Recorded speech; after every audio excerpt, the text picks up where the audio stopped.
A useful tip when it comes to working with images in PowerPoint is if you select an image and then you look at the image size and position. So you can either go up to Picture Tools and click Format, and here you have the size option. You can either click that menu to get the size and position dialog box, or you can just right click the image and go size and position. You'll see here you have this option, Best Scale for Slideshow.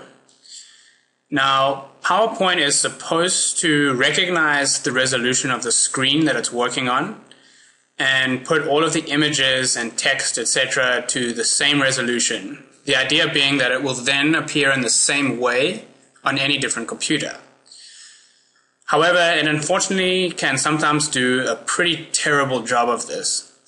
And so that's where you have the age-old scenario of developing your PowerPoint on your computer at home, and then you go and put it onto a computer and suddenly your text boxes aren't really working, you have images that are in slightly different positions and sizes, and you might be tempted with your images to then immediately go and start rescaling them by just dragging these handles.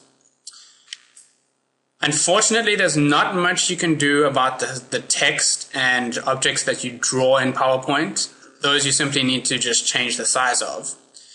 But with images, what you might want to try first is if you find that you open this PowerPoint up on another computer and this image file is not actually the exact size that you made it, you can start off by just checking this Best Scale for Slideshow.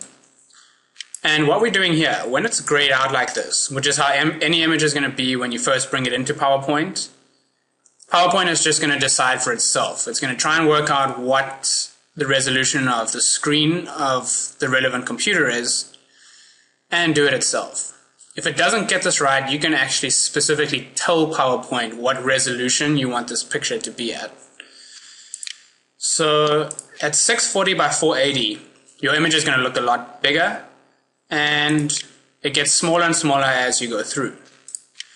Because our computer screens are mostly 1280 by 1024, you can click that option and you see it's going to go right back to the size of the slide.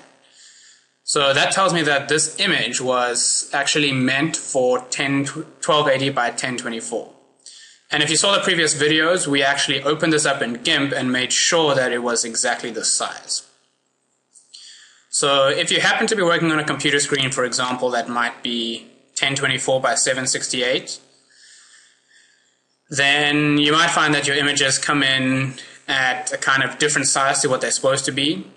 A lot of the time it works fine, sometimes it doesn't. You can always just use this little option and actually set it to whatever the resolution of the computer screen is that you want to run the PowerPoint on.